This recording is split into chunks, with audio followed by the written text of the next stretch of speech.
aka on a P. QISTUB WHYNC. Now I know my ABC. Next time won't you say that me?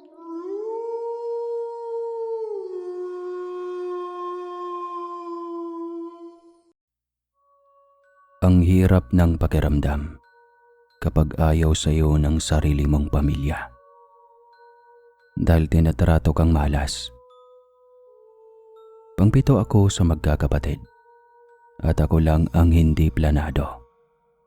Dalawa lang talagang lalaki sa aming pamilya at isa ako doon. Pero ang totoo ay parang ayaw talaga nila ng mga anak na lalaki. Pinagbigyan lang nila na biyayaan sila ng isang lalaking anak. Yun ang kuya kong panganay. Pagkatapos noon, ang sumunod ay ang mga babaeng magkakapatid na. Hindi lang talaga nila inasahan na mabubuntis pa ulit ang nanay ko. At lalaki na naman ang magiging anak. Bata pa lang ako. Alam ko na kaagad na mali ang trato nila sa akin. Na ayaw talaga sa akin ng pamilya ko. Wala ni isa ang magaan ng loob sa akin. Mula sa mga lolo't lola, mga magulang, pinsan, tito at tita, hanggang sa mismong mga kapatid ko. Para bang lagi akong hindi kasali. Kung isinasama man nila ako, para bang napipilitan lang sila. Doon ko natutunang tumayo sa sarili kong mga paa. Mabuti na lang at sa Palawan ako ipinanganak. Napakaganda ng paligid. Hindi ka talaga mababagot dahil napakarami mong pwedeng gawin at puntahan. Sakto pa na malapit kami nakatira sa dagat at doon din umiikot ang pangunahing negosyo ng pamilya namin, ang pangingisda. Ako lang yata ang bukod tanging hindi nila sinasali roon.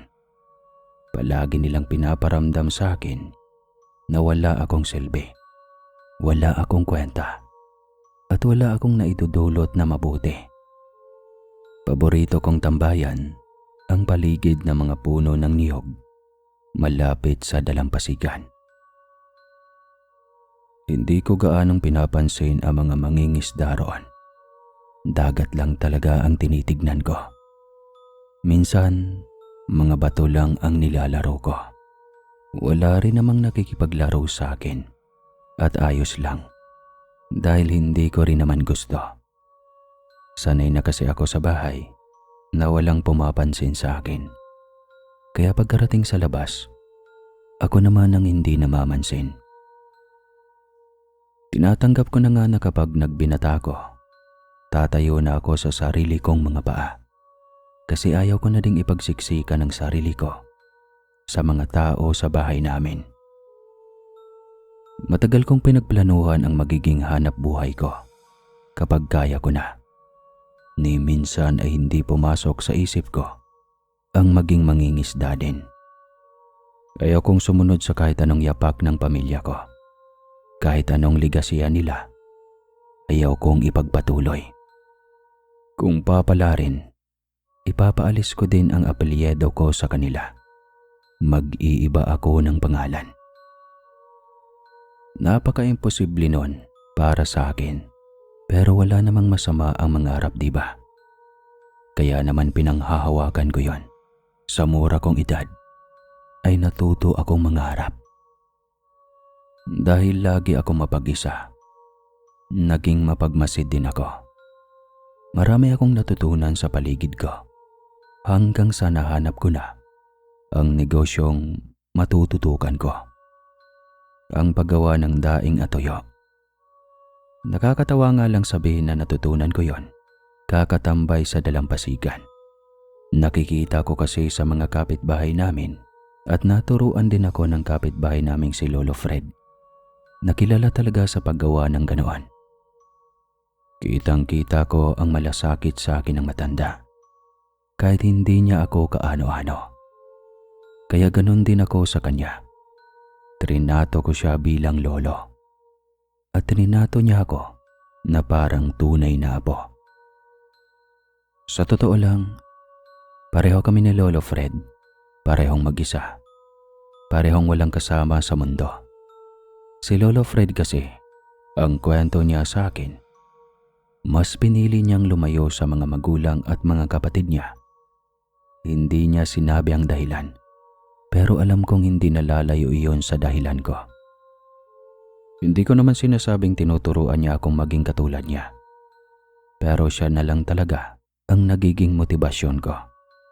At iniisip ko na kapag dumating ang araw na iwanan ko ang sarili kong pamilya, kaya ko dahil kinaya niya. Malaki din daw ang naitutulong ko kay Lolo Fred dahil noong unti-unti ko nang natutunan ang paggawa ng daing at tuyo. Natutulungan ko rin siya kahit paunti-unti. Hindi naman ako humihingi ng kahit anong bayad, pero pinili na lang ni Lolo Fred na bigyan ako ng kahit anong pagkain na meron siya.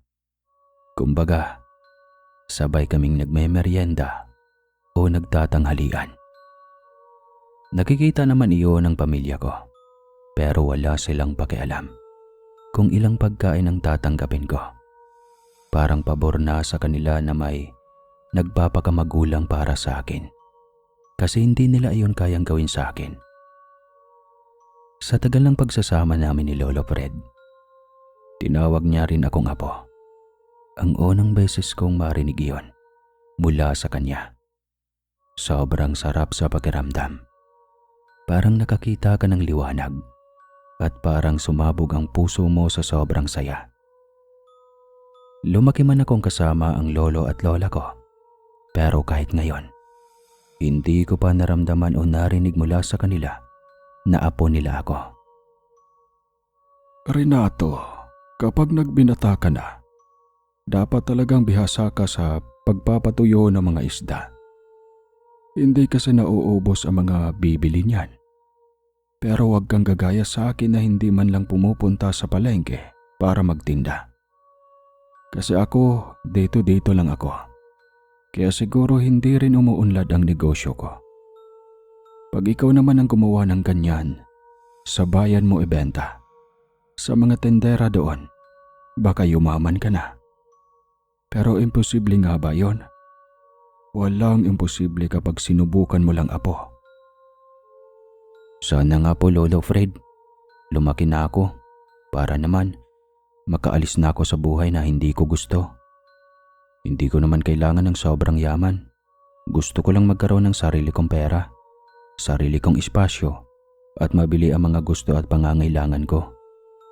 Para hindi na ako palaging nakatingin sa mga kapatid ko. Lagi kasi silang may bago samantalang ako, mga luma lang ang napupunta sa akin. Mas maraming problema kapag matanda ka na, iho. Sulitin mo ang pagkabata at huwag kang magmadali. Baka magsisisi ka rin. Kahit anong ibato sa iyo ng mundo, piliin mo pa ding maging mabuting tao. Dahil palaging may sukli yon. Huwag kang mag-alala, po. Kapag nawala ako, sa'yo na lang ang bahay ko. Wala namang ibang makikinabang niyan. Wala naman akong kamag-anak dito. At sigurado ako na kapag oras ko na, hindi naman sila pupunta. Huwag naman po kayong ganun magsalita, Lolo. Huwag niyo na lang pong ibigay ang bahay niyo sa akin kung ang kapalit po ay mamatay kayo. Matagal pa po iyon. Madami po tayong makikitang parehas. Hindi natin masasabi yun, apo. Walang nakakaalam kung kailan tayo kukuhanin. Mabuti kang bata, sobra. Kaya alam kong maalagaan mo ang bahay ko kapag wala na ako. Dahil bunga yan ang paggawa ko ng daing atuyo. Hindi man yan mala mansion, mas maganda naman yan sa mga bahay dito. Kaya nga po, Lolo Fred, nag-iisang konkretong bahay dito sa tabing dagat. Napaisip ako noon kasi talagang nasaktan ako sa sinabi ni Lolo Fred. Ayaw kong isiping mamamatay na siya o mawawala kasi siya lang ang taong meron ako. Baliwala ang ganda ng paligid kung mabigat ang damdamin ko. Pag tinitignan ko si Lolo Fred, mas lalo akong nangangamba kasi matanda na siya ng sobra. Hindi man ganun kapansinin pero unti-unti ay para bang nangihina na siya. Sadyang masaya lang siya sa paggawa ng tuyo at daing. Kaya ayaw niyang tumigil at wala din namang tutulong sa kanya para makakain. Marami din akong natutunan sa kanya at ang lagi kong tinatandaan ay huwag maging madamot at maging mabuti palagi sa kapwa, maging mapagkumbaba. Nakatulong ang mga pangaral na yon sa akin. Hindi na ako ganun kaapektado sa trato sa akin ng pamilya ko. Kaya ko nang buhatin ang sarili kong nararamdaman. Di kagaya ng dati na palaging hindi ko alam ang gagawin. Hanggang sa isang araw, nagulat na lang ako kasi bigla akong kinibo ng tatay ko. Bigla na lang niya akong kinausap. Renato, napapadalas na ang dikit mo sa matandang yun ah. Hindi mo ba alam kaya hindi yun tinatamaan ng sakit? Kasi maraming engkantong kaibigan yun. Hindi po pa at di din ako naniniwala sa sabi-sabi. Mas kilala ko po siya. Aba, napamahal ka na ata sa matanda no? Alam mo anak, kapag may nakasundo kang engkanto na kaibigan niya, sabihin mo, payamanin tayo ha. Bigyan tayo ng swerte. Pag nangyari yon, ikaw na ang paborito kong anak. Sanay naman po akong hindi niyo ako pinapansin pa. Di ko na din po pangarap maging paborito niyo. At mas lalong hindi totoo na may mga kaibigang engkanto si Lolo Fred. Lumalaban lang siya ng pata sa buhay, kaya hindi siya minamalas. Siyempre ipagtatanggol mo ang matandang yon dahil nagmamalasakit sa'yo.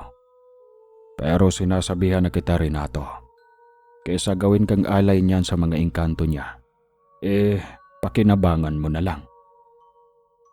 Kung totoo man yan pa, hindi ko pa din po yon gagawin. Baka po kaya naman ng mga anak mo ang ganong pangungumbinsi dahil sanay naman sila sa pangungumbinsi sa inyo ni Mama. Hindi na sumagot ang tatay ko noon. Parehas kaming naiilang sa isa't isa dahil sobrang bihira o halos hindi kami nag-uusap. Hindi nila kilala ang pagkatao ko, kaya hindi nila ako kayang basahin. Tanggap nila yon kasi wala silang magawa. Naiinis nga ako noon sa isip ko dahil tinuturuan nila akong maging manggagamit at parang sinisiraan nila si Lolo Fred sa akin. Pero kahit minsan, wala akong nakitang engkanto o mga nilalang na di ko nakikitang kinakausap niya. Naniniwala naman ako sa mga engkanto sa totoo lang. Dahil kaliwat kanan ang mga kwento dyan sa lugar namin sa Palawan. Pinapaniwalaan pa nga na kaya hindi kami tinatamaan ng kahit anong sakuna ng kalikasan dahil protektado ang aming lugar ng mga nilalang sa kalikasan. Alagang-alaga kasi ng mga taga dito ang paligid at hindi sinisira. Kaya kahit saan ka magpunta, sigurado talagang magandang tanawin. Mapapawi lahat ng lungkot mo. At ito lang ang dagdag ko. Mag-ingat kayo sa syudad kasi marami ng buhaya. Pero maski ako, hindi pa ako nakakakita ng engkanto o nakakaramdam. Naririnig ko lang talaga yon sa mga kwentuhan. Wala namang nakakatakot doon. Bukod sa pwede kanilang sumpain o bigyan ng malas. Puro magaganda kasi ang kwento tungkol sa mga engkanto. Puro kabutihan ang nagagawa nila at tulong sa mga tao. At kung sakali man, tamang-tama si Lolo Fred na tulungan ng mga yon. Kapag hindi kami magkasama, abala ako sa paglalakad-lakad sa dalampasigan. Pinapakikinggan ko lang ang tubig dagat, tapos sa mga hangin na parang bumubulong. Natatanaw ko din ang bahay namin at mga kasama ko doon. Sama-sama sila palagi lalo na kapag kumakain. Hindi nila ako inaaya o walang sumusundo sa akin Nasanay na ako na kapag ganon, magpapahuli na lang ako. Mas payapa dahil pag kumakain ako, hindi ko na maririnig ang mga boses nila. Habang lumalaki ako, mas marami akong nauunawaan. Alam kong malawak ang mundo, pero ayaw kong umalis sa lugar namin. Hindi ko ipagpapalit yon kahit saang tanawin. Nung nasa edad na ako na kaya ko na, nag-angkat na din ako ng mga isda para patuyuin. Walang nakakaalam na balak kong magnegosyo bukod kay Lolo Fred na katuwang ko. Basta ginawa ko lang ang mga nalalaman ko. Kapag tapos na ang proseso, sa bayan ko yon ibinebenta. Maraming kumukuha sa akin para ibenta. Pati yung mga tindahan, inaalok ko din. Siyempre, nang malaman ng mga magulang ko, lalo na ng tatay ko, na nagsisimula na akong magnegosyo, ayun na naman sila sa pangbibintang. Kesyo, baka may kaibigan na din akong engkanto. Kailan pa po natutong magpatuyo ng isda ang mga engkanto at maghanap buhay, tay?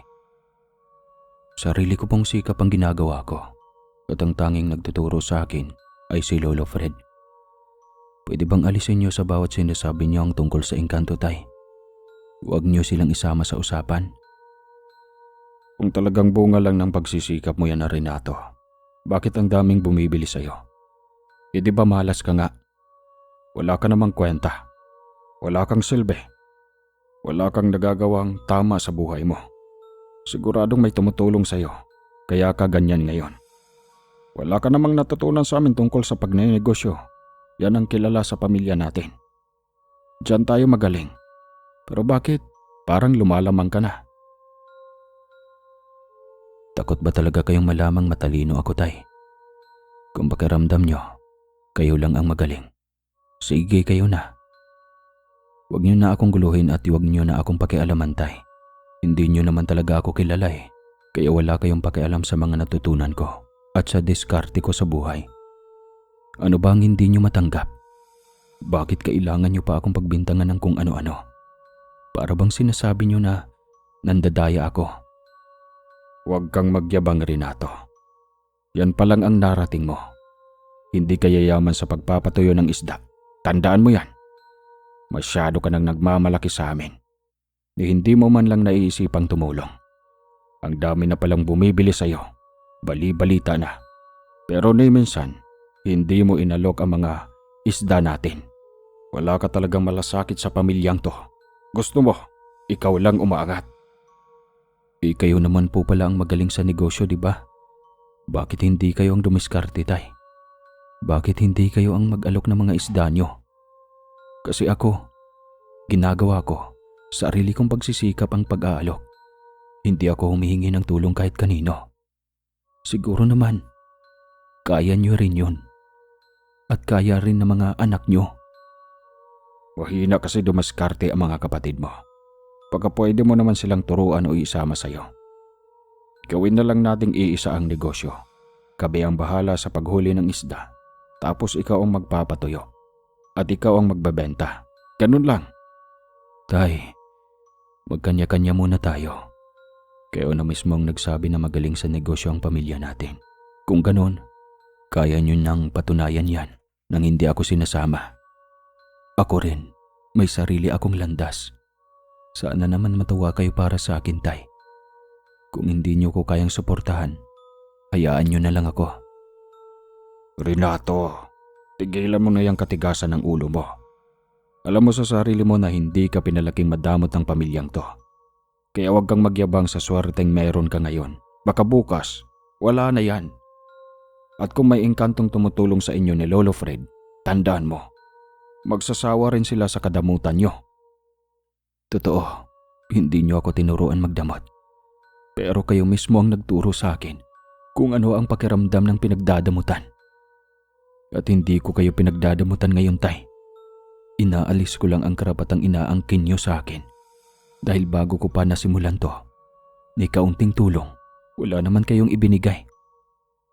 Kung patuloy mong ipapakita ang ganyang ugali sa harap ko, mas mabuti pang lumayas ka na lang sa pamamahay ko. Wala ka namang inaambag Wala ka ring ginagastos. Sarili mo lang ang binubuhat mo, pati yung matandang yon. Kung masyado kang nagmamalaki, magsama na lang kayong dalawa. Bakit hindi? Bakit hindi kayo magdikit? Bakit hindi ka na lang tumira sa kanya? Oo nga naman, tay. Buti na isip niyo yan. Matagal ko na rin pinag-iisipan dahil matagal na rin akong pinapupunta ni Lolo Fred sa kanya. Mas mainam nga yun para makatutok ako sa negosyo namin, para mas maumunlad ako. At oo, para mas lalo kang mainis. Sige, kukunin ko na ang mga gamit ko. At huwag niyo akong kakamustahin. At huwag niyo ring lalapitan ako pagdating ng araw dahil hindi ko kayo lilingunin. Hindi ko na maalala kung paano magpakita ng respeto habang kausap ko si tatay. Sobrang bigat ang loob ko noon. Kaya sa totoo lang, pabor pa sa akin na pinaalis nila ako. Mabigat sa dibdib habang nagbabalot ako ng gamit. Ni ang nanay ko ay walang pakialam sa akin. Pero may parte sa akin na nagsasabing, tama ang ginagawa ko. Lalo na nang makita ko ang mga mukha ng tao sa bahay, naaalala ko kung paano nila ako tratuhin, kung paano nila ako hindi nakikita, at kung paano nila ako palaging pinapabayaan. Tama lang. Dapat ko na talaga silang iwan. Hindi ko na kailangang maghintay ng tamang oras dahil anumang oras ay tamang oras para umalis. Lalo na ngayon, kaya ko na. Kahit wala na ako sa poder nila, ramdam ko pa rin ang pangmamaliit nila sa akin. Dahil tuwing nakikita ako ng mga tao sa bayan, nagtataka sila. Bakit daw ako ang magaling dumiskarte at magaling sa negosyo, samantalang ako raw ang anak na hindi pinag-aral, samantalang ang mga kapatid ko na pumapasok sa eskwela, wala pa ring nararating at wala ring napapatunayan sa paaralan. Napapangiti na lang ako at iniisip ko, marahil tama sila. Pero isinantabi ko muna ang bigat na naramdaman ko tungkol sa pamilya ko. Mas natuon ang atensyon ko kay Lolo Fred.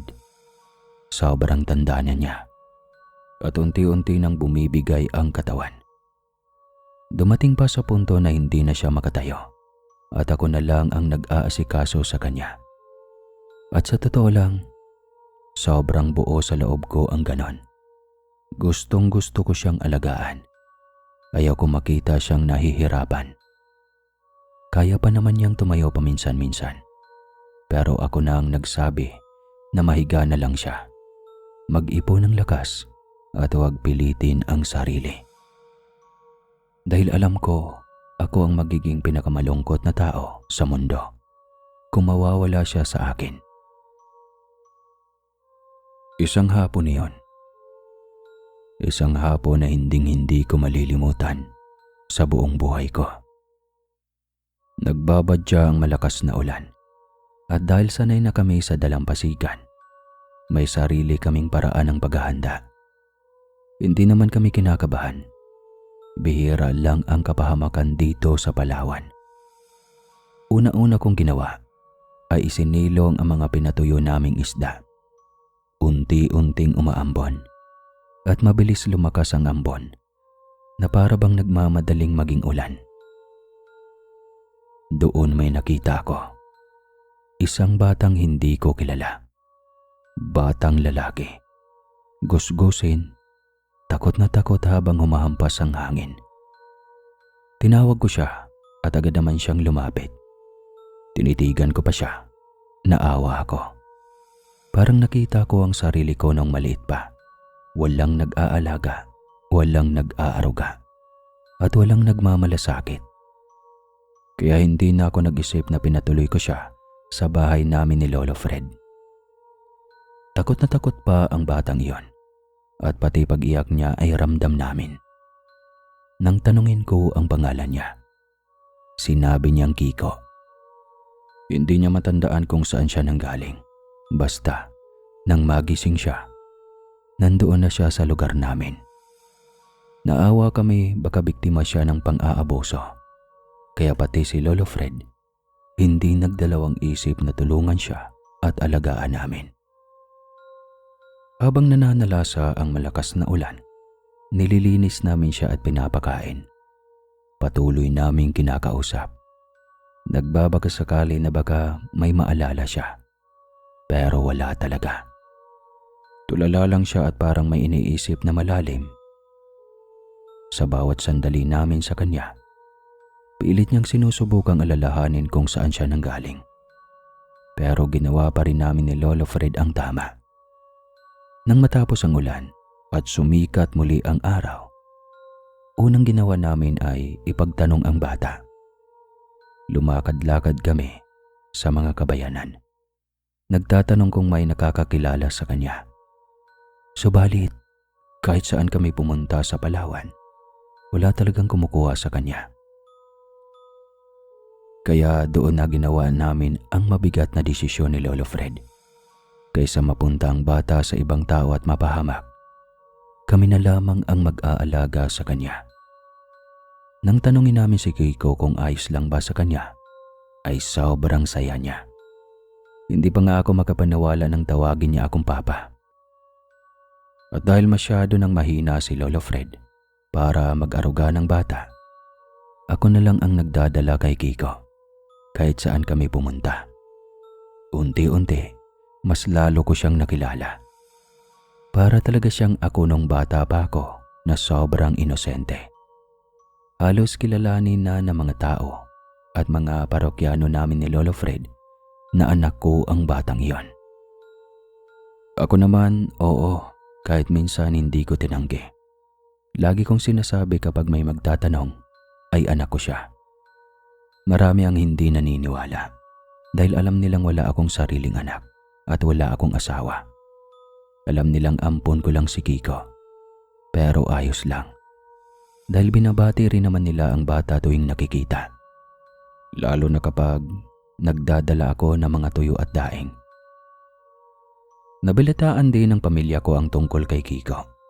Kaya hindi na ako nagulat nang lumapit sa akin si tatay at narinig ko na naman ang mga kung ano-anong pang-iinsulto na ibinabato niya sa akin. Ikaw ba talaga nasisira ng ulo mo, Renato? Alam mo naman sa sarili mo na alam ng mga tao dito na anak kita. At ngayon, malalaman ko pa na may inaampon ka. Ano na lang ang sasabihin ng mga tao sa akin? Anong klase ng pagpapalaki ang ginawa ko sa iyo? Na hindi ka man lang gumawa ng sarili mong pamilya, kundi mas pinili mong mag-ampon ng batang gusgusin. Anong klase ka ba naman? Bakit nyo na naman ako pinapakialaman, tay? Wala naman akong inaasa sa inyo Hindi rin ako humihingi ng tulong kahit kanino para maitaguyod ko si Kiko. Ano bang problema nyo kung nag-ampon ako ng bata? At pakiusap, tay, huwag nyo nang ipagsigawan na ampon ko siya. Tinuturing kong anak si Kiko. Kaya wala kayong karapatang pagsalitaan siya ng tulad ng paraan ng pagtrato nyo sa akin noon. Hindi mo na nga kami matulungan, nagdagdag ka pa ng pabigat sa buhay mo. Sige, piliin mo yung batang yan. Pero sinasabi ko sa iyo, Renato, hinding-hindi tatanggapin ng pamilya natin ang ampon mo. Sinusukat, sinusumpa ko pa nga siya. Dahil mas pinili mo siya ang makinabang sa negosyo mo kaysa ang mga tao sa bahay kung saan ka nagmula. Hindi ko matatanggap ang batang yan. Hindi naman namin kailangan ng aprobasyon mo, tay. Mula nang pinaalis mo ako sa bahay, tinakwil mo na rin ako. Kaya wala ka ng karapatang pakialaman ang mga desisyon ko. Pabayaan mo na ako, tay. Bigyan mo na ako ng kapayapaan. Tinalikuran ko na si tatay noon. Ayaw ko na makarinig ng kahit ano pa mula sa kanya. Sobrang nasasaktan ako sa mga salitang binibitawan niya. Lalo na yung tungkol kay Kiko. Ayaw kong marinig pa ni Kiko ang mga sinasabi niya. Mahal na mahal ko ang bata. Siya ang nagbibigay ng kulay sa buhay namin ni Lolo Fred. At kitang-kita ko kung gaano kasaya si Kiko sa piling namin. Kung gaano kagaan ang buhay niya rito. Kaya kahit kailan, Hindi ko siya nakita bilang pabigat. Sa totoo lang, parang siya pang swerte namin. Dahil mula nang dumating siya, mas lalong lumago ang negosyo namin ni Lolo. Sa pamamalagi ni Kiko sa amin, palagi ko rin siyang inoobserbahan. Gusto kong kabisaduhin siya para maibigay ko sa kanya ang trato at atensyon na karapat-dapat para sa kanya. Napansin ko na kaya niyang maglaro mag-isa at maglibang sa sarili niya. Medyo naguguluhan lang ako minsan kasi nagsasalita siya na parang may kausap talaga. Pero iniisip ko, normal lamang iyon sa mga bata. Binibigyan namin siya ng mga laruan at madalas din namin siyang dinadala sa dalampasigan para maglaro sa dagat. Sa pangkalahatan, hindi namin siya pinapabayaan at lagi naming binibigyan ng oras. Pero may mga pagkakataon talaga na parang may kausap siya na hindi namin nakikita. Kiko, sino ba yung kinakausap mo minsan? Parang palagi kang may kakwentuhan eh. May kalaro ka ba? At sino siya? Sila po papa. Mga kaibigan ko po yung mga engkanto. Nakatira daw po sila malapit dito sa dalampasigan. Diyan po sa malalaking bato at puno. Natutuwa daw kasi sila sa akin. Tsaka sabi nila, dahil mabait daw ako at mabait ka rin po, tutulungan daw po nila tayo para yumaman. Gusto ko pong yumaman papa, para makabili ako ng maraming laruan at para makasakay ng maraming bangka. Ikaw talagang bata ka. Napakapasaway mo. Kung ano-ano ang naiisip mo no. Sige, gusto ko rin yumaman. Pag yumaman na tayo, huwag kang mag-alala. Ang una kong bibilhin natin ay mga laruan mo. Tapos, bibilhin natin ang maraming bangka. Talaga po, Papa. Hindi na po ako makapag-antay. Sana po, yumaman na talaga tayo.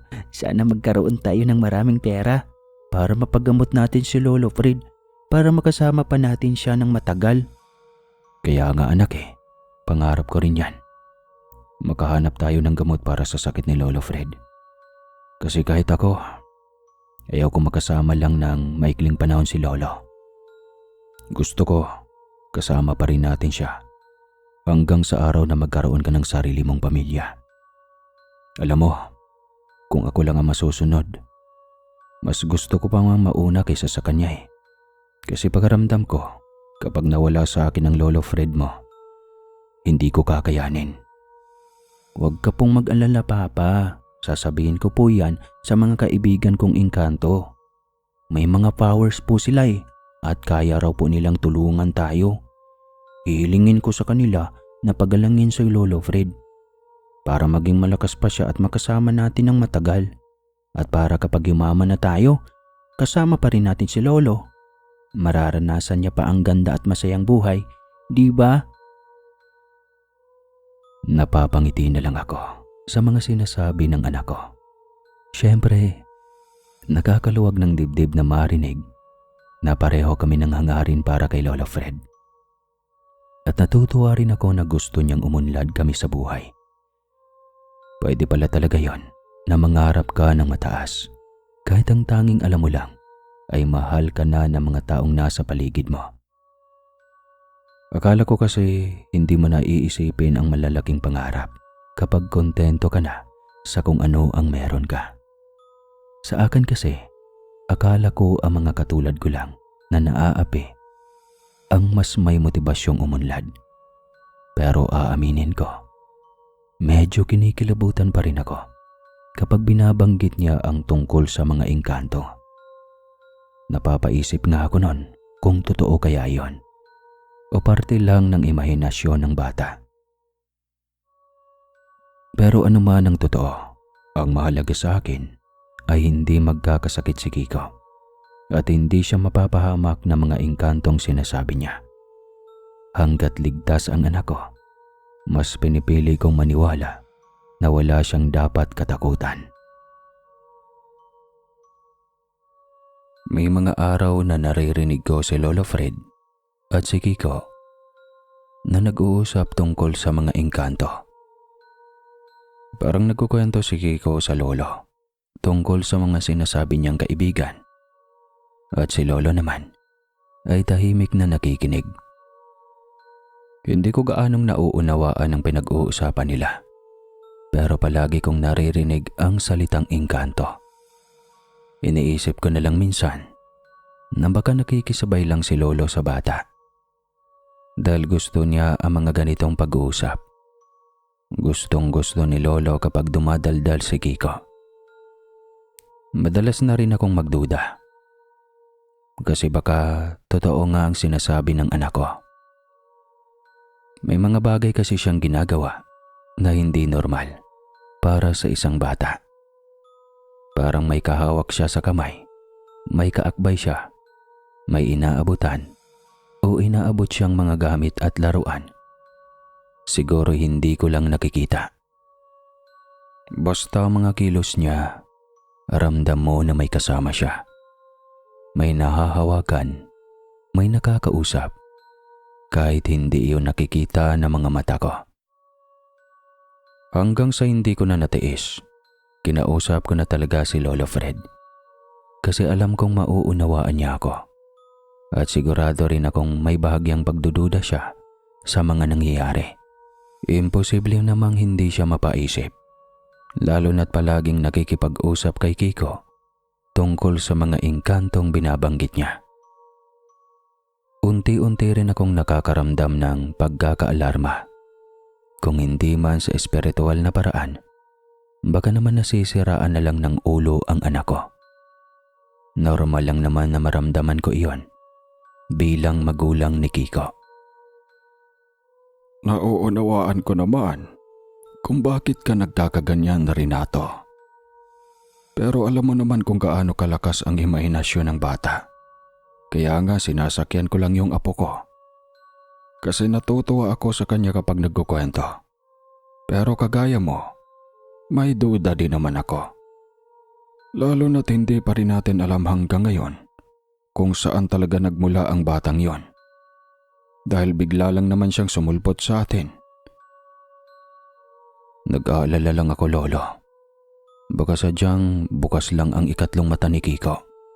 Kaya kung ano-anong nakikita at nakakalaro niya, hindi naman sana siya mapahamak na mga iyon, di ba?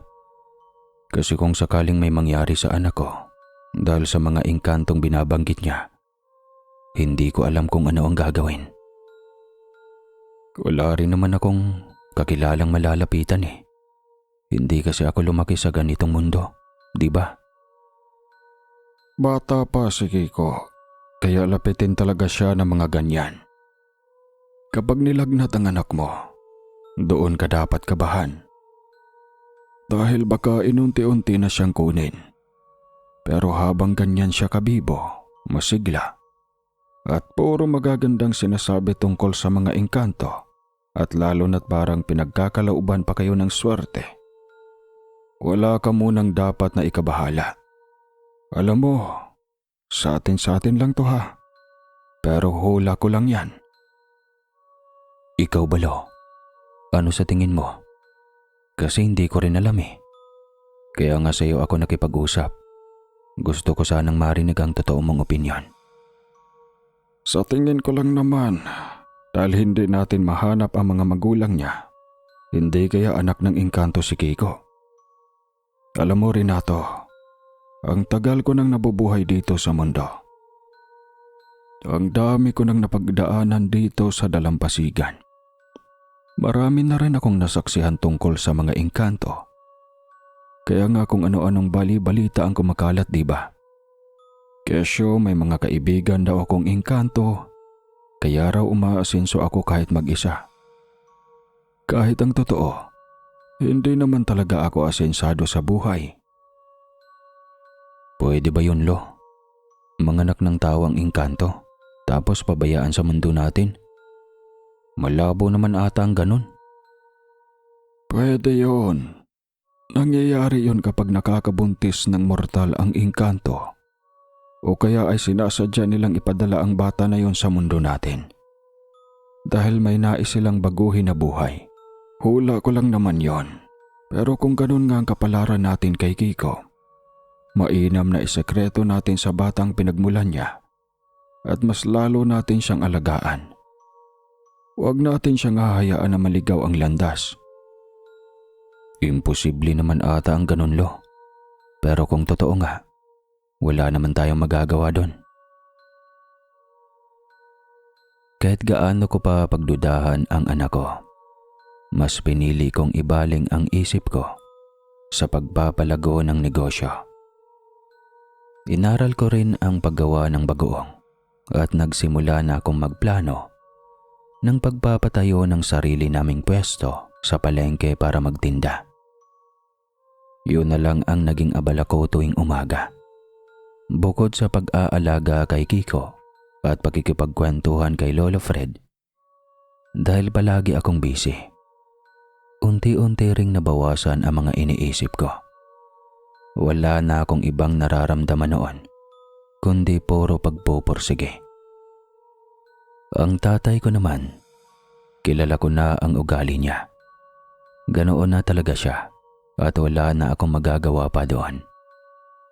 Kahit saan ako magpunta, may mga taong nagsasabi sa akin na kung ano-anong paninira ang ikinakalat niya tungkol sa akin. Ano pa nga bang aasahan ko sa kanya, di ba? Kaya nagkikibat balikat na lamang ako. Iniisip ko na lang na palipasin na lang ang mga ganong bagay. Dahil kapag iniintindi ko pa, baka mawala lang ako sa tamang pag-iisip. At ang mas masakit, pati si Kiko, dinadamay niya.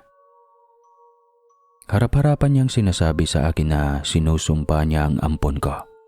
At sinasabi rin niya yon sa lahat ng nakakasalamuhan niya. Para bang kinukondena niya ang pagkakaroon ko ng bagong tao sa buhay ko. Na para bang wala akong karapatang magmahal o magbigay ng tahanan sa iba. Hindi na ako nagsasalita ng masama tungkol sa kanila noon. Ang tanging hinihiling ko na lang ay sana makatagpo rin sila ng mga taong kagaya nila. Yung tratuhin din sila ng pareho kung paano nila trinato ang ibang tao. Lalo na ako, na sarili naman nilang anak. Pero pinili pa rin nilang itakwil dahil sa kasarian ko.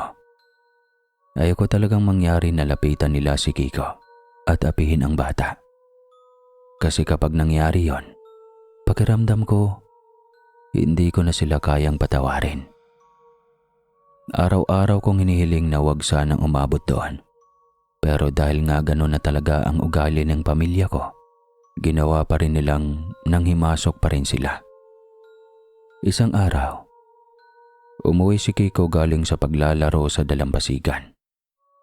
Takot na takot siyang nanginginig, umiiyak at hindi makatingin ng diretsyo. Nang tanungin ko kung bakit, sinabi niya na may isang matandang lalaki raw na lumapit sa kanya.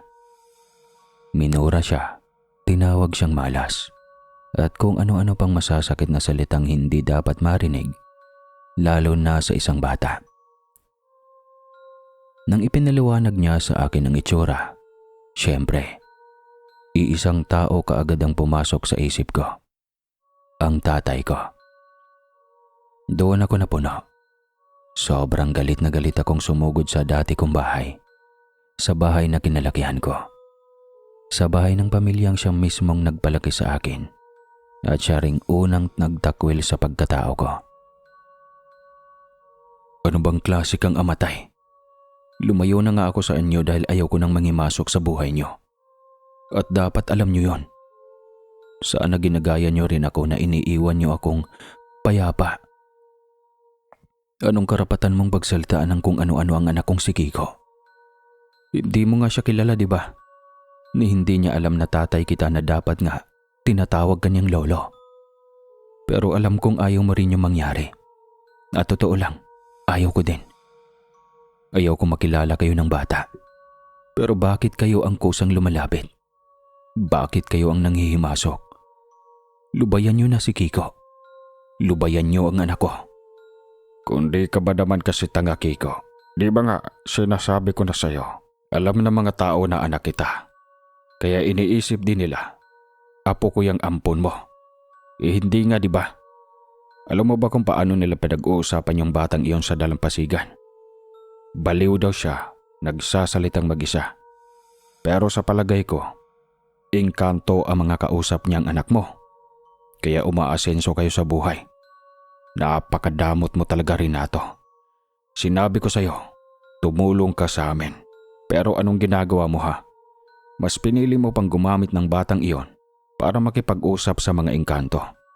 Para biyayaan ka ng swerte. Kapal talaga ng mukha mo. Swerte man ako o hindi, tay, wala na kayong pakialam. Sanay naman kayong wala talaga kayong pakialam sa akin, hindi ba? Ngayon na kahit papano umaasenso ako, bigla kang magpaparamdam at manggugulo. Hindi naman yata tama yun. Mula nang umalis ako sa bahay na to, hindi na kita tinitignan bilang tatay ko. Kaya wala kang karapatang pangguluhin ang buhay ko. Pinili kong lumayo dahil ayaw ko na kayong makita pa. At sana noon pa man, naiintindihan mo na kung bakit, ay. At ngayon, gusto mong gamitin ang pagiging ama mo para mangialam. Hindi pwede. Hindi lisensya ang dugo mo para guluhin mo kami. Magmamalaki ka na naman, Renato. Sige lang, pero tandaan mo to. Yung mga engkanto na yan, patatalsikin ka rin balang araw. Hindi sila tutulong nang wala silang hinihinging kapalit. May kabayaran yon. May isusuko ka rin. At pag dumating ang araw na yon, sila mismo ang uubo sa lahat ng meron ka. Umalis ka na. Ayaw ko na makita ang pagmumukha mo sa pamamahay ko. Nang makita ko ang mga kapatid ko na nagsisilipan mula sa loob ng mga matang puno ng panlalait, panghusga at kung ano-anong galit na hindi ko naman kailanman inutang, parang lalo pang nanikip ang dibdib ko. Pati ang iba pa naming mga kamag-anak nakatingin sa akin na para bang ako ang salot na sumira sa pangalan ng pamilya. Kaya tumalikod na lang ako. Wala na akong sinabi. Wala na akong nilingon. Basta umalis na lang ako. Dire-diretso. Para hindi nila makita kung gaano ako pumutok sa loob.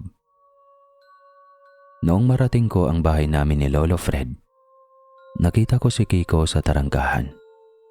Nakatingin siya sa akin. Halatang naghihintay at nag-aalala. Paglapit ko sa kanya, kaagad niya akong niyakap. Lahat ng sama at takot sa mukha ko ay parang nawala. Niyakap ko rin ang anak ko ng maigpit at saka binuhat sa dibdib ko. Sinabi ko sa kanya na wag na siyang lalapit sa kahit sinong tao, maliban sa amin. Papa, wag ka nang mag-alala. Wag na tayong gumanti, sabi ng mga kaibigan kong engkanto. Sila na daw ang bahala magparusa sa matandang iyon. Pero Papa, sino ba talaga yung matanda? Bakit kumikilo siya na parang kilala mo siya? Ano ba siya? Huwag mo nang isipin kung sino ang matandang yon. Ang mahalaga, wala kang dapat pagkitiwalaan dito sa bayan. Maliban sa amin ng Lolo Fred mo. At sa mga taong nakikita mong kausap namin. Kapag nakita mo ulit na lumalapit sa iyo ang matandang yon, umiwas ka kaagad. At magsumbong ka sa akin. Hindi ko na mapapatawad ang taong yon kapag sinubukan pa niyang lapitan ka ulit. Hindi ko alam kung ano na ang magagawa ko sa kanya. Galit na galit din po ang mga kaibigan kong engkanto doon pa. Gustong-gusto nilang parusahan ang matanda. Pinag-iisipan pa nila kung anong parusa ang gagawin. Pero sabi nila Papa, kapag pinarusahan daw nila yon, yayaman na daw tayo. Pero hindi po namin alam kung bakit. Pero parang magiging kabayaran daw ang kamalasan sa buhay ng matanda para sa swerte na matatamasa natin. Anak, may itatanong lang si Papa. Yung mga engkanto na sinasabi mo, kailan mo na sila nakita? Mula ba nung nakita ka namin sa dalampasigan? Kasama mo na ba sila noon? Opo, Papa. Sila nga ang nagturo sa akin na dito sa bahay niyo ako lumapit. Wala po talaga akong maalala nung una Sila lang ang kasama ko at kalaro ko noon. Pero hindi naman sila nagkamali ng tinuro. Kasi dito pala ako dapat. Kasi sobrang mahal niyo ako ni Lolo Fred. At gaya niyo, mahal din ako ng mga engkanto, Papa. Ayaw na ayaw nilang may nananakit o nagmamaltrato sa akin. Kaya nga po galit na galit sila doon sa matandang lumapit sa akin eh. Ano bang itsura ng mga engkanto na yan? Anong mga uri sila? At diba sabi mo, mababait sila? Bakit hindi sila nagpapakita sa amin ni Lolo Fred? Sabi nila sa akin, Papa, mga engkanto daw sila na tagapangalaga ng kalikasan. Marami raw silang binabantayan dito sa mundo natin. At isa rin sila sa mga tagaprotekta ng lugar natin. Gusto lang talaga nilang bantayan ako. Marami na silang naitulong sa atin. Sabi nila, maraming galit kay Lolo Fred sa mga taga-baryo. Tapos kung ano-anong masasakit na sinasabi sa kanya na nagiging malas. Pero tinataboy daw ng mga engkanto ang lahat ng iyon, pati sa'yo rin daw, Papa. Sige anak. Okay lang sa akin na nakikipagkaibigan ka sa kanila ha. Basta ang mahalaga, hindi ka nila sasaktan. Kahit hindi na nila tayo bigyan ng swerte, ayos lang sa akin. Ang gusto ko lang, bantayan ka nila kapag abala kami ni Lolo Fred sa negosyo. Noong medyo malinaw na sa utak ko at nakalimutan ko na ang gulo ng tatay ko, nag-asikaso ako ng mga isda at paggawa ng bagoong. Abala ako sa paggawa, pagluto at paglalagay ng mga sangkap at iba pang mga kailangan. Nang may biglang may tumawag mula sa labas, ang isa sa mga kapitbahay namin. May handa raw na pwesto sa palengke para sa amin. At bukas na raw, pwede na kaming magsimulang magtinda. Sobrang saya ko noon kasi sobrang hirap talagang humanap ng pwesto sa palengke. Akala namin, matatagalan pa bago ito makuha. Kaya mas lalo akong naging masigasig sa paggawa ng mga produkto ko para marami kaming mailagay at maipakita sa pwesto kinabukasan. Tumulong din si Kiko sa akin. At si Lolo Fred naman, kahit nakaupo lang, sobrang saya niya sa gilid. Nakangiti at pinagmamasdan ang lahat ng ginagawa namin. Sobrang pagod namin ni Kiko at ni Lolo Fred kasi ang dami naming nagawa. Kaya pagdating ng hapon, nagmerienda kami ng masarap. Pagkatapos, isinilong namin ang mga tuyo at daing na pwede nang hanguin para maibenta kinabukasan. Buo ang loob namin noon at habang isinasalansan sa lagayan ang mga pinatuyong isda at mga balde ng bagoong, nanalangin pa kami. Nagpapasalamat sa lahat ng biyaya at pagod na naibalik sa amin. Kinabukasan, maaga kaming gumising. Tawang-tawa si Kiko. Nagtatatalon at nagyayakap sa akin. Gustong-gusto niya akong tulungan buhati ng mga balde para makapunta na kaagad kami sa palengke. Tawang-tawa rin ako noon sa anak ko kasi antok na antok pa ako. Pero siya ay ganadong-ganado. Sabay kaming lumabas sa kwarto at pareho kaming nagulantang sa nakita namin sa pintuan. Si Lolo Fred, nakatayo na at nagtitimpla ng kape. Nakangiti sa amin. Para bang mahuhulog ang puso ko sa saya. Hindi ako makapaniwala. Sa totoo lang, napaka-imposible para sa akin na muling makatayo si Lolo Fred ng ganoon. Diretso at buong lakas. Parang hindi niya naranasan ng sakit at hindi rin siya nabaldado. Tinanong ko siya kung paano nangyari iyon. Paano siya nakatayo at bakit parang biglaan lang. Hindi talaga ako makapaniwala. Sabi pa ni Lolo, nagkaroon daw siya ng panaginip. May bumubulong sa kanya na, "Paggising mo, tumayo ka at maglakad." Ganoon daw. Nung una hindi pa siya makapaniwala, pero sinubukan pa rin niya. Paggising niya, unti-unti niyang itinayo ang mga paa niya. Hindi na siya nanginginig.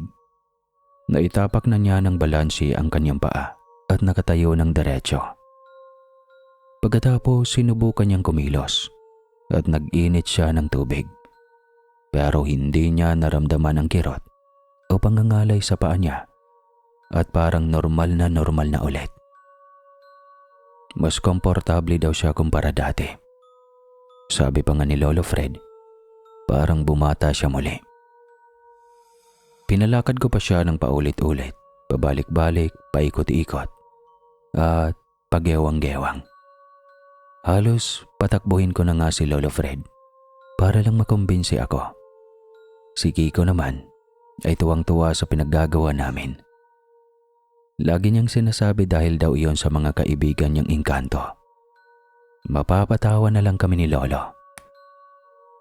Masaya din kami kasi indikasyon iyon na makakasama siya sa unang araw ng pagtitinda namin sa palengke. Isang pangarap ni Lolo Fred iyon. Kaya naman dali-dali na rin naming inaayos ang mga dapat naming dalhin papunta sa pwesto.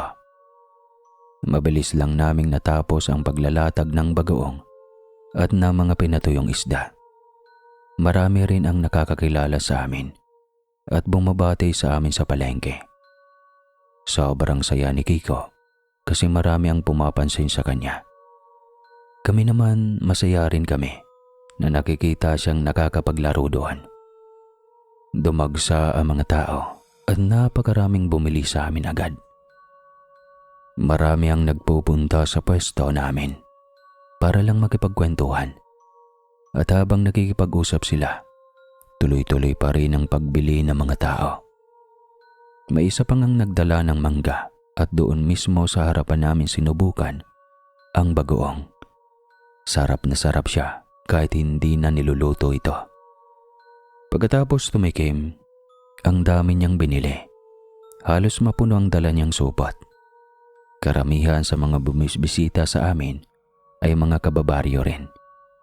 Kaya mas naging magaan at masaya ang unang araw namin sa palengke.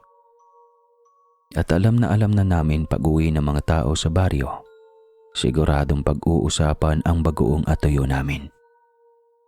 Kaya inaasahan na namin na mas marami pa ang dadagsa kinabukasan.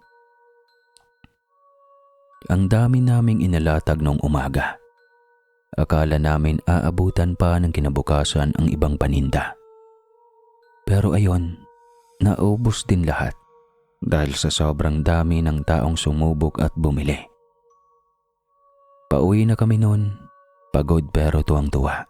At kahit nasa daan na kami, may mga humahabol pa at nagtatanong kung meron pa ba. Gustuhin man naming pagbigyan, pero wala na talaga. Pagkarating pa nga namin sa bahay, may kumakatok pa na paulit-ulit. Hanggang 5 ata ang pumunta. Umaasang may maibebenta pa kami. Pero wala na talaga. Kasi hindi pa masyadong tuyo ang iba. Nangako tuloy ako sa sarili ko na bukas na, mas dadamihan ko na ang gagawin.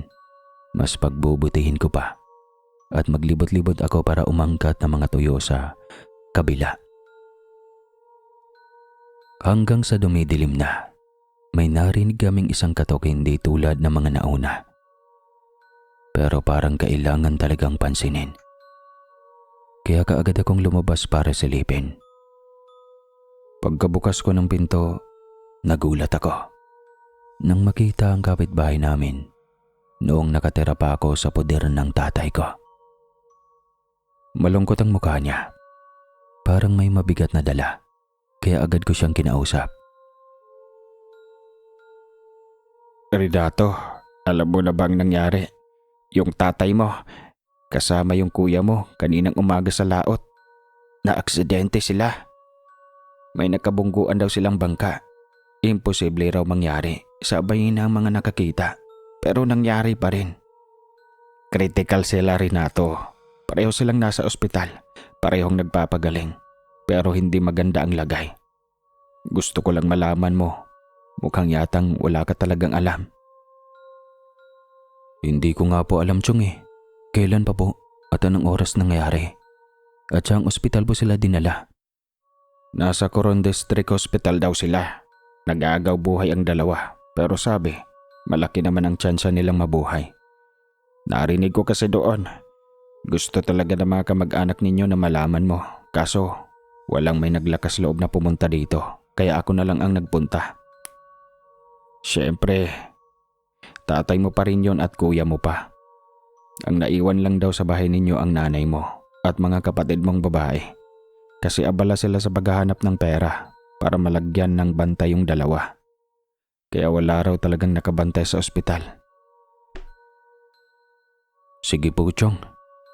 Kaya na nila yon. Hindi na nila kailangan ng tulong ko. Hindi rin naman ako tutulong at siguradong hindi rin tatanggapin ng tatay ko ang kahit na anong tulong na manggagaling sa akin.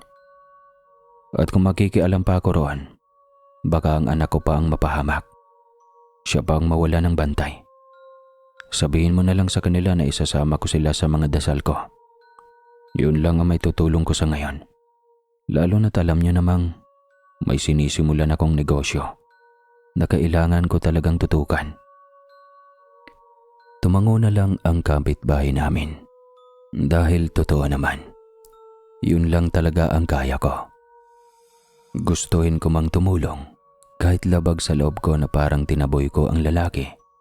Alam ko naman ang nais lang niya ay puntahan ko ang ama at kuya ko. Pero mas pinili kong unahin kung ano ang para sa amin. Nandiyan si Kiko, lumalaki, at dumarami ang pangangailangan niya. Alam kong maraming manghuhusga sa akin. Pasensya na po kung ganun talaga ako. Ang hirap lang talaga lumaki sa pamilya na parang hindi ka tinuturing na anak.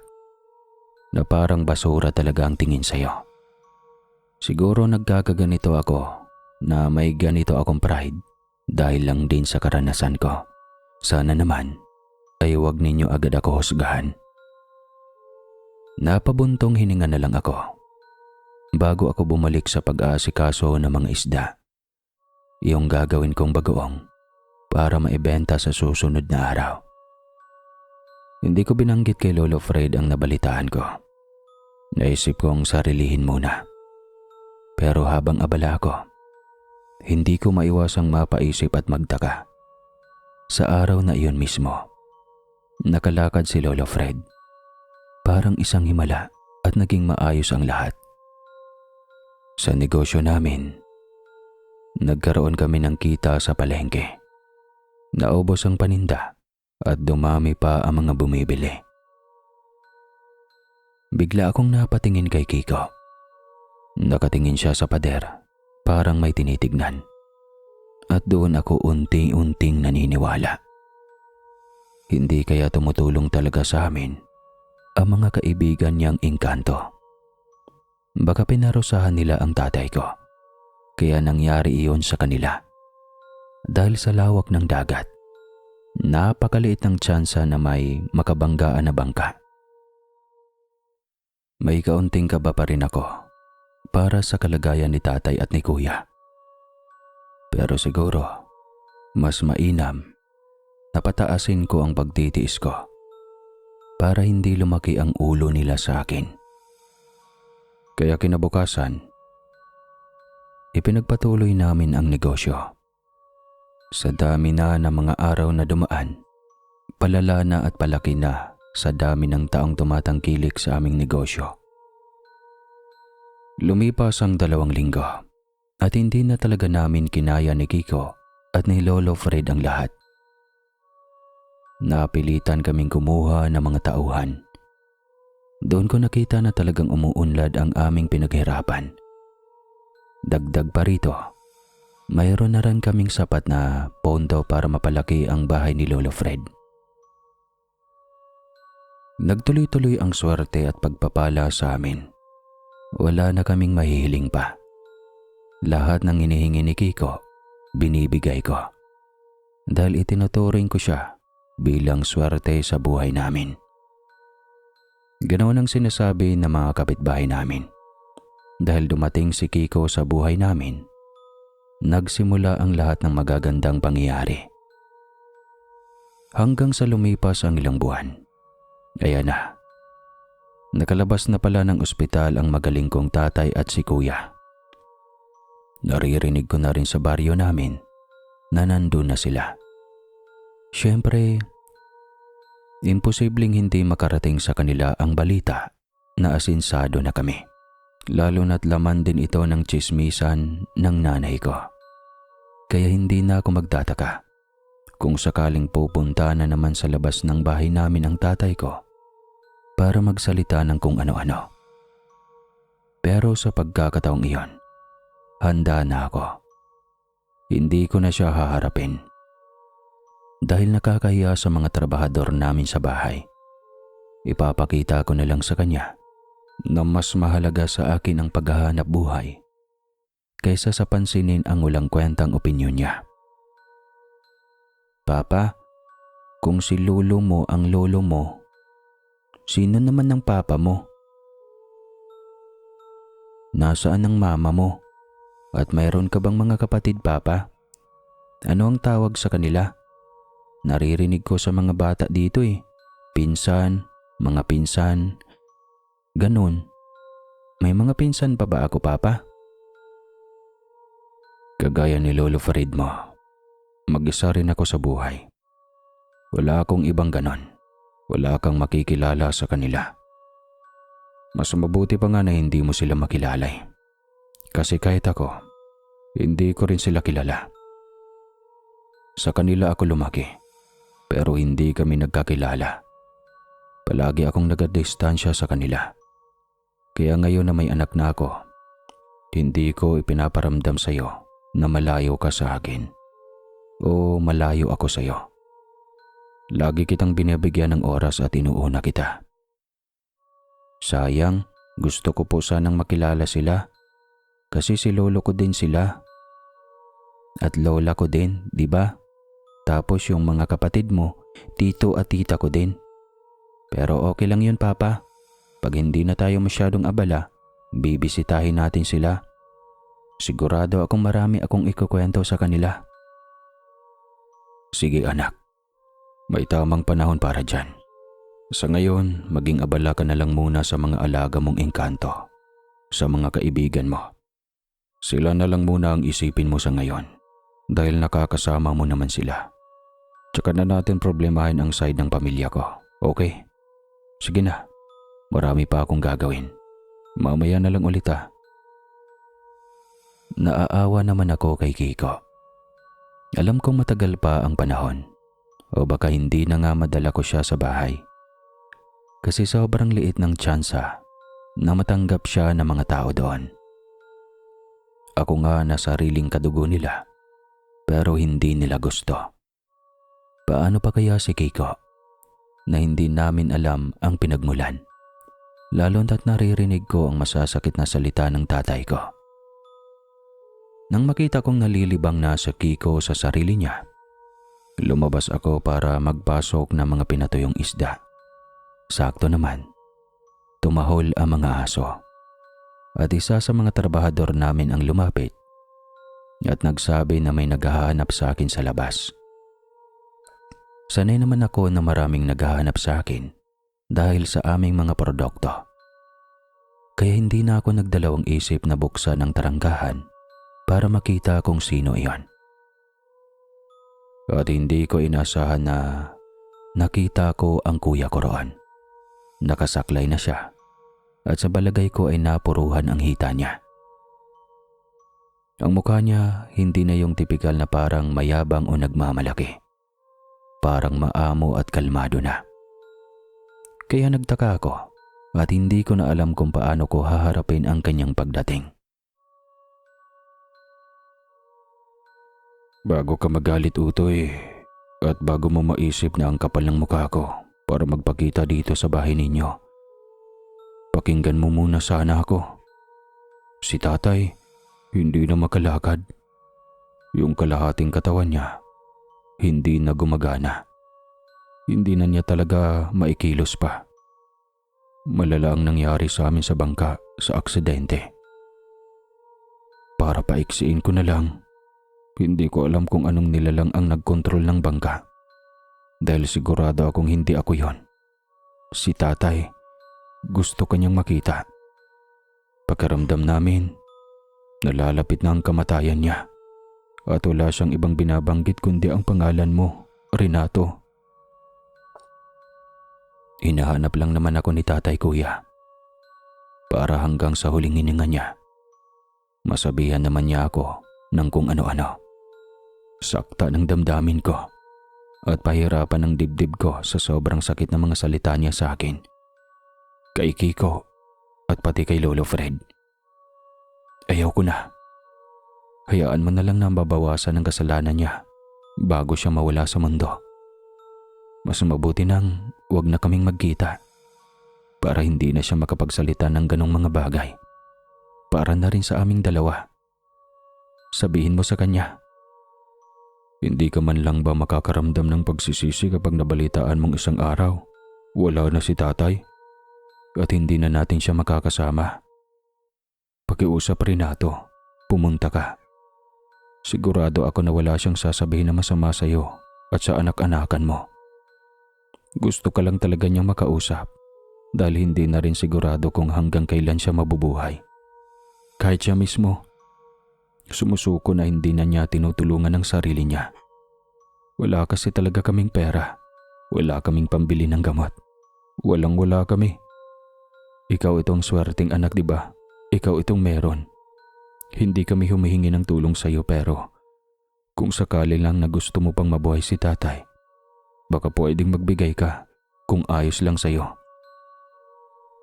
Ano ba kasing ginawa niyo sa buhay? Kayo itong pinag-aral. Kayo itong binigyan ng lahat ng pangangailangan niyo. At ikaw itong tinuruan sa pagnenegosyo at pangingisda. Wala akong napalang aral sa pamilya natin.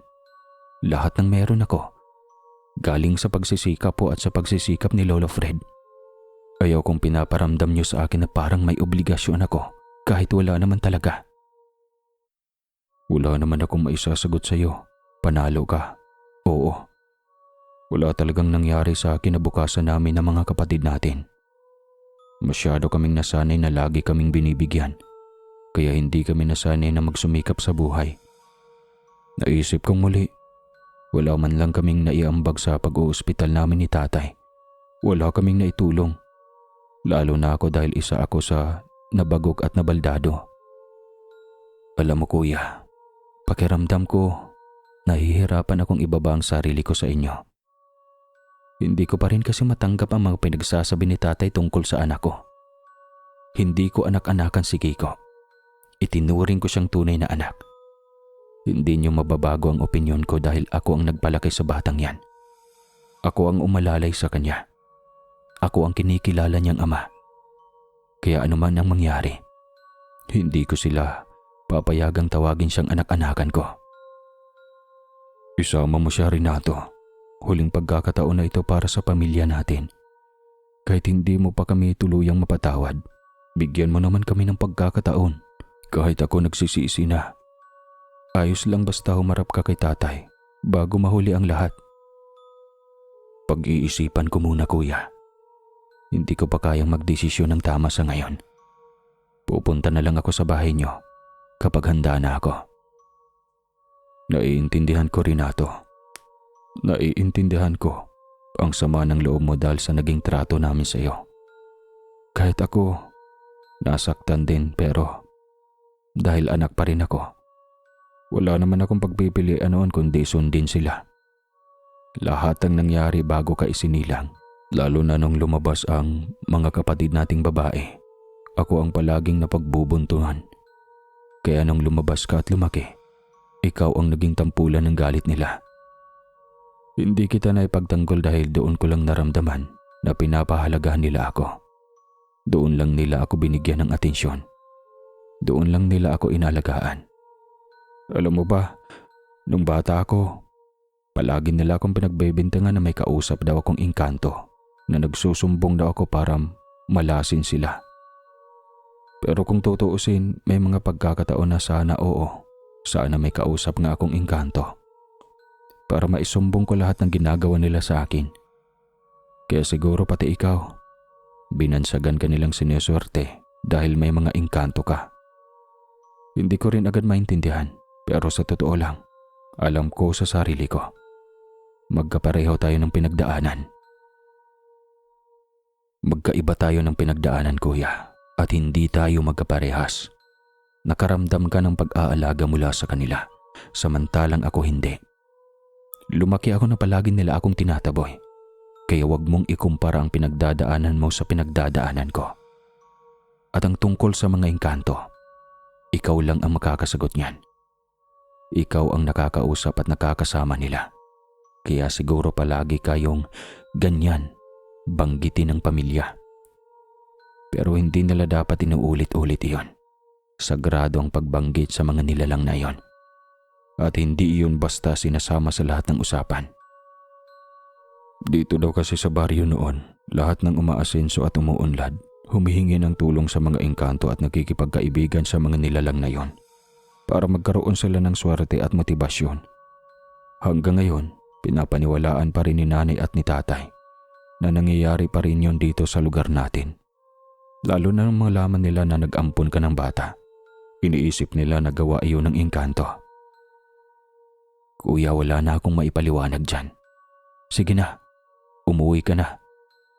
Huwag ka nang magtagal dito sa labas, lalo na sa ganyan mong kalagayan. Pupunta ako sa bahay kung ano man ang magiging desisyon ko pagkatapos kong pag-isipan ito. Baka makita ka pa kasi ng anak ko. Baka makita niya na ganyan ka at ipakilala mo pa ang sarili mo. Wala namang kaalam-alam si Kiko tungkol sa inyo. Hayaan niyo muna akong mag-isip dahil masyadong mabigat ang hinihingi niyong ipagawa sa akin. Pinanood ko kung paano tumalikod ang kuya ko. Sobrang hirap na hirap siyang maglakad at naaawa ako sa kanya. Hindi ko na rin maisip kung ano pang makikita ko o mararamdaman ko kapag hinarap ko ang tatay ko. Baka mas malala pa. Napapaisip talaga ako. Ang lala ng koneksyon ng mga engkanto sa buhay namin. Pero pinipili kong wag silang sisihin sa mga nangyari sa buhay ko. Kahit maraming nagsasabi sa paligid ko na ang mga engkanto talaga ang gumagalaw.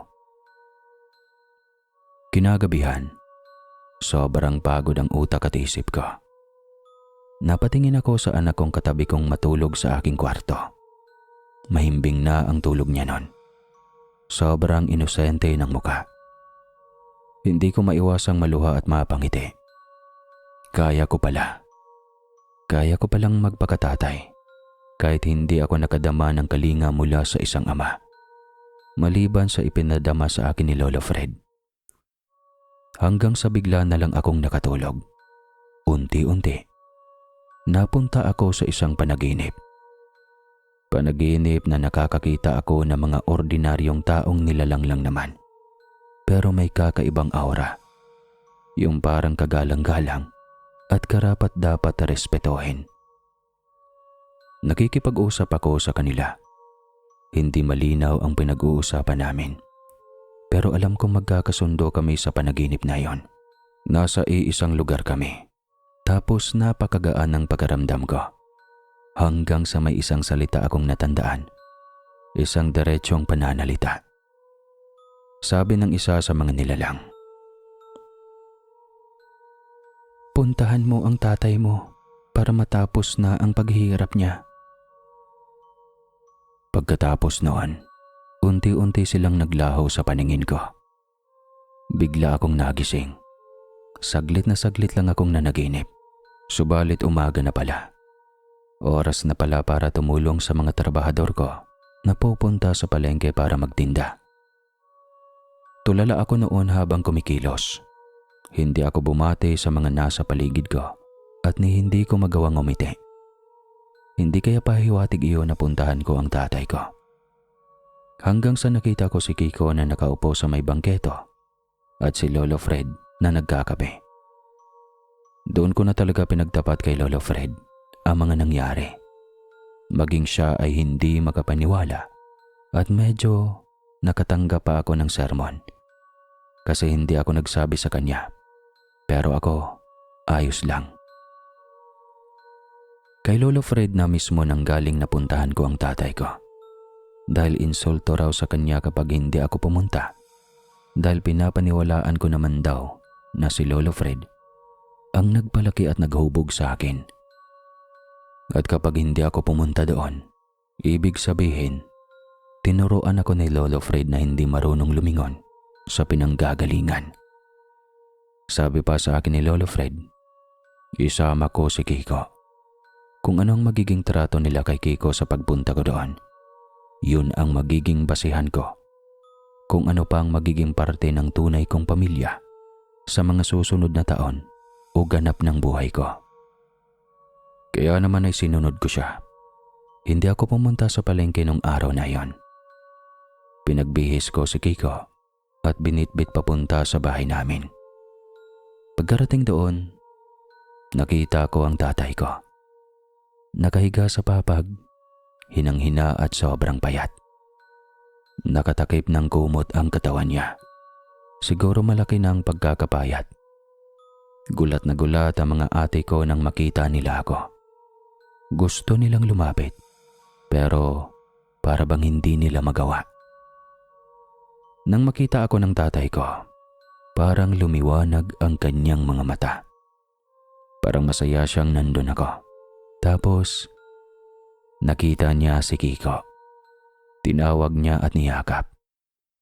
Hindi rin ako makapaniwala noon at hindi ko naiwasang isipin na baka nagpapanggap lang siya kasi kaduda-duda ang ganon. Ang nanay ko naman, nakangiti ng malumanay sa akin at patubig na ang mga mata. Parang inaantay kung ano ang sasabihin ko. Pero hindi pa ako nagsalita. Para bang nagkakailangan kami sa isa't isa. Tinitigan kong mabuti ang tatay ko at ang kalagayan niya. Mukha talagang malapit na siyang kumawala sa mundo. Sa unang pagkakataon, nakaramdam talaga ako ng awa sa kanya. Aminado ako, mas takot akong mawala si Lolo Fred. Siya ang naging tatay ko sa lahat ng paraan. Pero hindi ko inaasahan na mauuna pa palang mawala ang tunay kong ama. Para bang bigla akong naunahan ng panahon. Wala na akong oras para bumawi.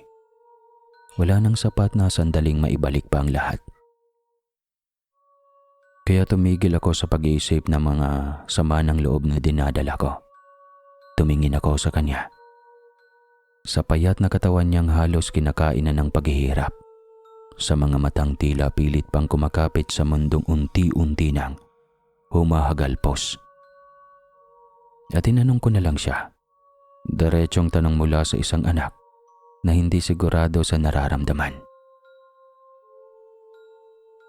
Ano bang maaari kong ibigay sa iyo na ikakasaya mo kahit wala ka na sa mundong ito? Ngumiti siya sa akin. Sa gitna ng hirap niyang huminga, sinabi niya ang huli niyang hiling. Bigyan ko raw ng hanap buhay at tulungan ko ang pamilya ko, si nanay at ang mga kapatid ko. Para sa akin, hindi iyon malaking bagay. Hindi ako nanghingi ng kapalit. Kaya ko. Kayang-kaya ko. Kahit hindi nila ako minahal noon. Hindi ko pa rin pahihintulutan na magutom sila. Hinawakan ko ang kamay niya. Marupok. Malamig. Parang unti-unti nang naglalaho sa pagitan ng mga daliri ko. Doon ko narinig ang paghikbi ng mga tao sa paligid. Si nanay, ang mga ate ko, maging ang ilang kapitbahay na nandoon. Lahat sila'y umiiyak. Ako lang ang hindi. Wala akong naramdaman na kahit ano, bukod sa awa. Awa para sa isang amang ngayon ko lang nakita kung gaano siya kahina. Kung gaano siya kaunti na lang ang oras. Sanay na akong hindi nila ako mahal. Sanay na akong kaya ko kahit mag-isa. Pero kahit ganoon, nandoon pa rin ako. Nakatayo sa tabi niya. Nakahawak sa kamay niya. Umuwi agad ako pagkatapos nun dahil wala na akong panahon sa kadramahan. Lalo na't kinabukasan ay narinig kong binawian na ng buhay ang tatay ko. Sabi nila, parang inantay lang talaga ako noon na dumalaw. Sinagot ko ang lahat ng kailangan. Paglilingkod, pagpapakain sa mga bisita, sa burol, at anumang pangangailangan gaya ng lapida. Wala silang ginastos at bahagya akong nahihiya para sa kanila. Pero ayos lang. Nang tuluyan ng makahinga ang lahat mula sa pagkamatay ng tunay kong tatay, binigyan ko ng kabuhayan ang mga kapatid ko. Sinanay at sinuportahan ko na lang sila. Pero hindi kami tumira sa iisang bubong. Nananatiling malayo ang loob namin sa isa't isa. Dahil ayaw kong ilapit si Kiko sa kanila, pinili kong unahin ang anak-anakan ko o totoo ko ng anak. Sinabi nila ang anak ko raw ay isinumpa bilang ampon ko. Kaya naman, ayon sa kanila, tinulungan ako ng mga engkanto upang makamit ang pangarap kong yumaman sa buhay. Sa pagdaan pa ng mga taon, sa awa ng Diyos, ay umaalagwan na ang mga kapatid ko at natuto na sa buhay. Hanggang sa nakikita ko na ang pagbabago ni nanay. Unti-unti nakuha niya ang loob ko. Hanggang sa may nakilala akong isang babae at pinakasalan ko. Kasabay rin ito, ang swerte at yaman ay nakabawi naman ako sa nanay ko. Kahit hindi niya ako trinato na parang tunay na anak. At ito na ang dahilan kung bakit ayaw nila sa mga lalaking anak. Ang kwento ni nanay, dahil gusto nila ng mga babae para makapag-asawa ito ng mga mayayaman. Sa lalaking anak naman, ang pananaw daw ni tatay ay parang pabigat lang. Si nanay naman ay mahal naman niya talaga kaming mga anak na lalaki. Pero dahil kontrolado siya ng tatay ko, ay gano'n na din ang pananaw niya sa akin. Sa ngayon ay may anak na ako at kapatid ni Kiko. 2 na ang nagiging anak ko. At si Lolo Fred naman, chill-chill lang ngayon. Sobrang tanda na niya, nasa 90 na. Pero kaya pang maglakad at kaya pang maligo sa dagat. Ang sekreto lang na tinuturo ng mga kaibigan na engkanto ng anak kong si Kiko ay huwag kumain ng mga gawa ng tao. Huwag tapangan ng timpla, kumain ng gulay dahil kapag mahilig ka daw sa gulay, para mo na rin ginagamot ang sarili mo habang kumakain ka. Yun lang po at maraming salamat. Sana ay nagbigay ito ng aral sa mga magulang na sana kahit gaano karami ang mga anak natin, ay tratuhin natin ng pantay-pantay. Kasi alam nyo, kung sino pa ang hindi tinatrato ng tama daw, ay siya pang aalagwa sa buhay. Hanggang dito na lang po ang kwento kong ito. Muli po, ako po si Renato ng Palawan.